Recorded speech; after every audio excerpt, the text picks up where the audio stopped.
कृष्णं जगद्गुरुं पादपद्मे त्वयोश्रित्वा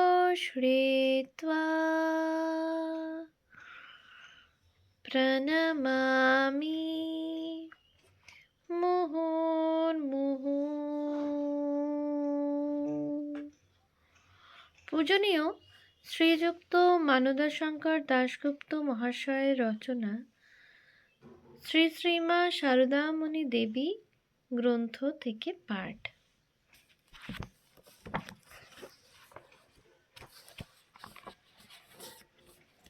পৃষ্ঠা সংখ্যা ৩৫৯।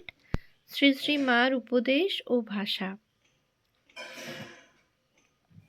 গ, কথায় জোর দেবার জন্য মা কখনো কখনো দুই একটি শব্দ বেশ টানিয়া দীর্ঘভাবে উচ্চারণ করিতেন।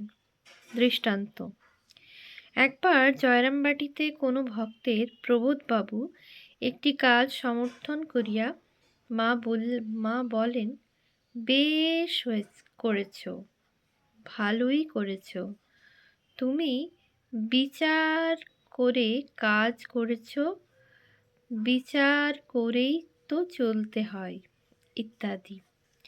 ঘ, স্নেহাদি কোমল ভাব প্রকাশ করিতেও মা কখনো কখনো ঐরূপ দীর্ঘ উচ্চারণ করিয়াছেন। জয়রামবাটিতে তিনি একদিন তাহার একটি ছেলেকে বলেন, বিভূতি, তুমি তো চলে গেলে, জল হচ্ছিল, আমি ভাবছিলুম বিভূতি আমার এতক্ষণ বড় নদী পেরুল। ৫, পঞ্চমত দেখা যায় মার বেশ তীক্ষ্ণ রসবোধ ছিল। তিনি নিজেও কথার দ্বারা বেশ রস সৃষ্টি করিতে পারিতেন। দৃষ্টান্ত: ক, মার কোনো আত্মীয়া একদিন উদ্বোধনে মাকে বলেন, আর আমার বেঁচে থাকতে ইচ্ছে নেই, যা আছে তোমাকে লিখে পড়ে দিয়ে যাব, ইত্যাদি। শুনিয়াই মা হাসিয়া ফেলেন ও আত্মীয়াটিকে জিজ্ঞাসা করেন, তা কবে মরবি গো? অবশ্য ইহার পরে মা তাহাকে তিরস্কার করিয়া নানা উপদেশ দেন। খ, মার ভাইঝি নলিনী জয়রামবাটিতে একদিন দুপুরে পুনরায় স্নান করিয়া আসিয়া বলে যে কাকে তাহার কাপড়ে প্রস্রাব করিয়া দিয়াছিল। শুনিয়া মা বলেন, বুড়ো হতে চললুম, কাকে প্রস্রাব করে কখনো শুনিনি। কৃষ্ণ বোসের বোনের অমনি সূচিবাই ছিল, টিকিটা ডুবল কি? গঙ্গায় নাইতে ডুব দিচ্ছে আর লোকদের জিজ্ঞেস করছে।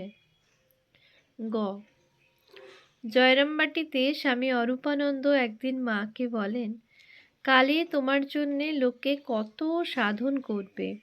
মা হাসিয়া বলেন, বলো কি, সকলে বলবে আমার মায়ের এমনই বাত ছিল, এমনি খুঁড়িয়ে খুঁড়িয়ে হাঁটত।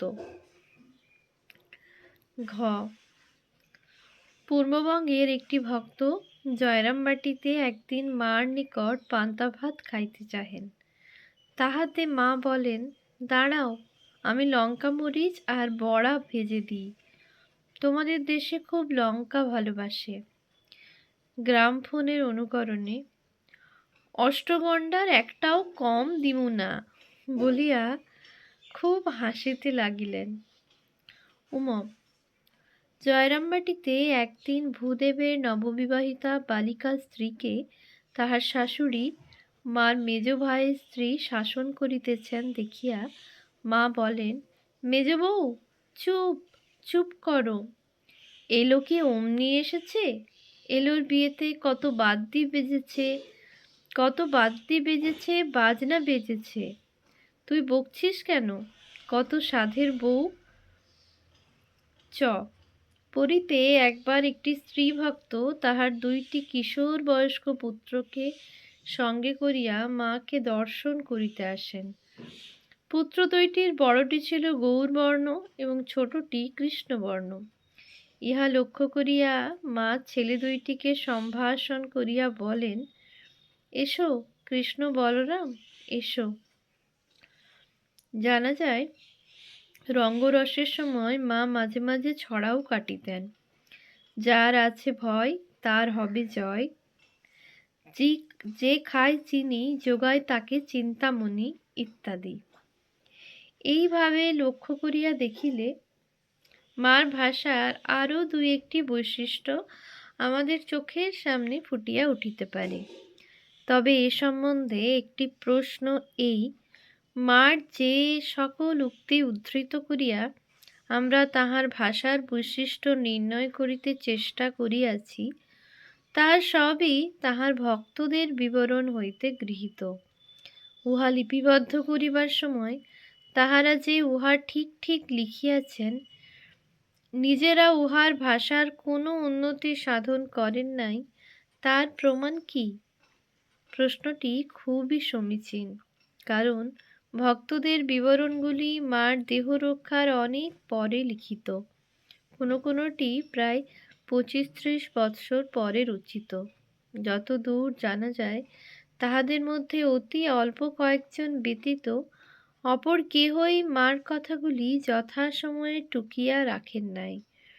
এই অবস্থায় মার ভাষার যে একটা ওলটপালট তাহারা করেন নাই, তাহা মনে করা সম্ভবত সুকঠিন। ইহার জবাবেই মার স্ত্রী পুরুষ সকল ভক্তই মার কাছে যাইতেন তাহার মুখের একটি কথা শুনিবার জন্য লালায়িত হইয়া, অসীম শ্রদ্ধার সাথে, তাহার কৃপাপ্রার্থী উপাসক হিসাবে। বেশি কথা শুনিবার সৌভাগ্য তাহাদের অনেকেরই হয় নাই। দুই একটি বা দুই চারিটি কথা যে যাহা শুনিয়াছেন তাহাই তিনি জীবন সম্বল করিয়া রাখিয়াছেন। কৃপণের মতো তাহা আজীবন বুকের মধ্যে সযত্নে রক্ষা করিয়া আসিয়াছেন। তাই ইহাদের কেহ যে মার উক্তিগুলি লিপিবদ্ধ করিতে কোনো উল্লেখযোগ্য ভুল করিয়াছেন তাহা মনে করা যায় না। অবশ্য যাহাদের বিবরণ দীর্ঘ তাহাদের কথা একটু পৃথক ধরনের। ইহারা হয় মার সেবক সেবিকা, না হয় খুব ঘন ঘন মার কাছে যাতায়াত করিয়াছেন। ইহাদের মধ্যে যাহারা মার উক্তিগুলি তাহাদের দিনলিপিতে লিপিবদ্ধ করিতেন, তাহারা যে উহার ভাষার আবৃত্তিতে কোনো গুরুতর ভুল করিয়াছিলেন ইহা মনে না করাই সঙ্গত। যাহারা ঐরূপ লিখিত টোকা বা বিবরণ রাখেন নাই, মাত্র তাহাদের বর্ণনাগুলি সম্বন্ধেই সংশয়ের অবকাশ অধিক। কিন্তু দেখা যায় মার অপরাপর ভক্তদের বিবরণে মার ভাষার যে রূপ ও গঠন সুপরিস্ফুট, ইহাদের বিবরণেও তাই। ইহার কারণ এই মনে হয় যে ইহারা দীর্ঘকাল মার কাছে থাকিয়া ও তাহার উপর একান্ত নির্ভরশীল হইয়া জীবন যাপন করিয়া মার কথাবার্তা ও হাব ভাবাদির সঙ্গে এতই সুপরিচিত ছিলেন যে তাহারাও মার উক্তিগুলি লিপিবদ্ধ করিতে কোনো আপত্তিকর ভুল প্রায় করেন নাই। কচ্চিৎ দু একটি ভুল যে যাহা করিয়াছেন তাহা অতি সহজেই ধরা পড়ে। নিম্নে ইহা আমরা বুঝিবার চেষ্টা করিলাম।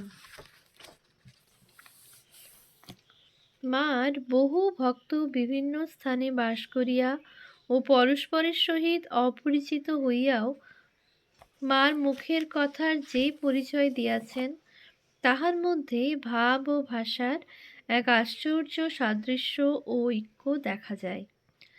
মাত্র কেহ কেহ স্থানে স্থানে মার উক্তির মধ্যে একটা গ্রাম্য টান ফুটাইবার চেষ্টা করিয়াছেন, কেহ কেহ তাহা করেন নাই।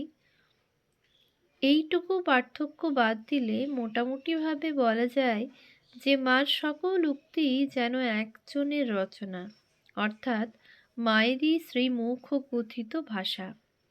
ভক্তেরা উহার কোনো উল্লেখযোগ্য উন্নতি সাধন করেন নাই, করিলে উহা বহু বিভিন্ন ও বিরুদ্ধ আকার ধারণ করিত। ইহা না করিবার একটি বিশেষ কারণও দেখা যায়। যে ভক্তি ও শ্রদ্ধার সহিত তাহারা মায়ের বিষয় লিখিয়াছেন, তাহাতে তাহার মুখের কোনো উক্তির ভাব ও ভাষার কিছুমাত্র পরিবর্তন করাও তাহারা একটা গুরুতর অপরাধ বলিয়াই মনে করিয়াছেন। এই জন্যই বহু ভক্তের লিখিত বহু বিবরণের মধ্যেও আমরা মার উক্তিগুলির ভাষার কতকগুলি সাধারণ বৈশিষ্ট্য দেখিতে পাই। তাহার কয়েকটি আমরা উপরে উল্লেখ করিয়াছি। উহার দ্বারাই আমরা মার কোন উক্তি শুদ্ধভাবে এবং কোনটি অশুদ্ধভাবে লিখিত তাহা নির্ণয় করিতে পারি।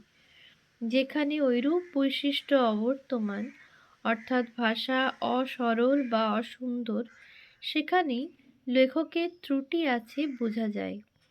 এইরূপ দুই একটি উক্তি যে কুৎসিত আমাদের চোখে পড়ে নাই তাহা নয়, তবে তাহার সংখ্যা ও গুরুত্ব খুবই কম এবং তাহার কোনো দৃষ্টান্ত উল্লেখ করা আমরা অনাবশ্যক মনে করি। মাসিক বসুমতী পত্রিকার ১৩৫৯ সালের চৈত্র সংখ্যায় ও ১৩৬০ সালের আশ্বিন ও পৌষ সংখ্যায় মাস্টার মহাশয় ও নিকুঞ্জ দেবীর নিকট ১৮৯০ থেকে ১৯০৩ খ্রিস্টাব্দে লিখিত মার যে কয়খানি পত্র বাহির হইয়াছে, তাহাতে মার ভাষা নাই বলিলেই হয়। উহা জয়রামবাটি অঞ্চলের সাবেক ধরনে লিখিত। সম্ভবত সেবকের অভাবে মা তাহার কোনো ভাই বা অপর কোনো আত্মীয়ের দ্বারা উহা লিখাইয়াছিলেন। শ্রী শ্রী মার সম্বন্ধে নানা কথা ও কাহিনী। মার সম্বন্ধীয় বহু উল্লেখযোগ্য কথা ও কাহিনী আমরা ইতঃপূর্বে কোথাও সন্নিবেশিত করিতে পারি নাই। সব কথা আমাদের এই ক্ষুদ্র পুস্তকে দেওয়া সম্ভবও নয়। তাই শুধু ধারণার ফাঁক পূরণার্থ উহার আর অল্প কয়েকটি মাত্র এই অধ্যায়ে দেওয়া হইল। ক. নানা কথা সন্ন্যাস দান। মা যে শুধু দীক্ষাই দিয়াছেন তাহা নয়, তাহার যে সকল সন্তান তাহার নিকট পরে সন্ন্যাস প্রার্থনা করিয়াছেন, তিনি তাহাদের সন্ন্যাসও দিয়াছেন। এজন্য তিনি সাধারণত ঠাকুরের পূজা আদি করিয়া তাহাদের গৈরিক বস্ত্র দিতেন, কোনো হোম আদি করিতেন না। স্বামী বিশুদ্ধানন্দ লিখিয়াছেন যে মা তাহাদের তিনজনকে একত্রে গৈরিক বস্ত্র দিয়া ভগবানের নিকট প্রার্থনা করিয়াছিলেন, ঠাকুর, এদের সন্ন্যাস রক্ষা করো, পাহাড়ে পর্বতে বনে জঙ্গলে যেখানে থাকুক না কেন এদের দুটি খেতে দিও। তবে তাহার নিকট হইতে যাহারা সন্ন্যাস লইতেন তাহাদের অনেকেই কেহ কেহ মায়ের আদেশেই পরে মঠে গিয়া বিরজা হোম করিয়াছেন। একজনকে স্বামী কৈবল্যানন্দ অপর কেহ কেহ ঐরূপ হোম করিতে বলিলে তিনি উহা পছন্দ করিতে না পারিয়া মার নিকট একখানি পত্র লিখিয়া তাহার মত জানিতে চাহেন। মা জবাব দেন, তোমাকে আমি যাহা কিছু প্রয়োজন সবই দিয়াছি, তবে যখন উহারা বিরজা হোম করিতে বলিতেছে, লোকে তীর্থ ব্রতাদি যেভাবে করিয়া থাকে সেইভাবে করিবে। আবার অনেকে মার কাছে দীক্ষা লইয়া পরে মঠে গিয়া ঠাকুরের কোনো সন্তানের নিকট হইতে সন্ন্যাস লইয়াছেন। এই জন্য তাহাদের দীক্ষাগুরু ও সন্ন্যাসগুরু পৃথক হয়। কখনো আবশ্যক হইলে তাহারা উত্তর ভারতের সাধুদিগের নিকট কোন গুরুর নামে পরিচয় দিবেন, মাকে জিজ্ঞাসা করা হইলে মা বলেন, মন্ত্রদাতা গুরুই গুরু। ওই মন্ত্র থেকেই কালে জ্ঞান, ভক্তি, বিবেক, বৈরাগ্য, সন্ন্যাস সব।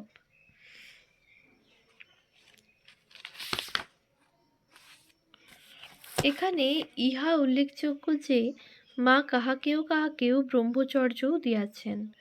মার একটি ত্যাগী সন্তান লিখিয়াছেন, তিনি স্বপ্ন দেখেন যে মা তাহাকে ব্রহ্মচর্য লইতে বলিতেছেন। গোয়ালপাড়ায় তাহা মাকে জানাইলে মা তাহাকে একখানি নূতন কাপড় লইয়া আসিতে বলেন। পরদিন ভক্তটি তাহা লইয়া আসিলে মা তাহাকে জামা খুলিয়া ফেলিতে বলিলেন। তারপর তিনি তাহার গায়ে কোষার জল ছিটাইয়া দিয়া তাহার নাভি, বক্ষ ও মাথায় হাত দিয়া কিছু করিলেন। বলিলেন, আজ তোমার প্রাণের ভিতর সন্ন্যাস দিলাম। একবার একটি ছেলের প্রার্থনায় মা তাহাকে দীক্ষার সঙ্গে সন্ন্যাস দান করেন। মেয়েদের মধ্যে মা একমাত্র শ্রীযুক্তা দুর্গা দেবীকেই শারদেশ্বরী আশ্রমের বর্তমান অধ্যক্ষা। বইটি প্রথম লেখা হয় 1956 খ্রিস্টাব্দে। সন্ন্যাস দিয়াছেন বলিয়া শারদেশ্বরী আশ্রম সূত্রে জানা যায়।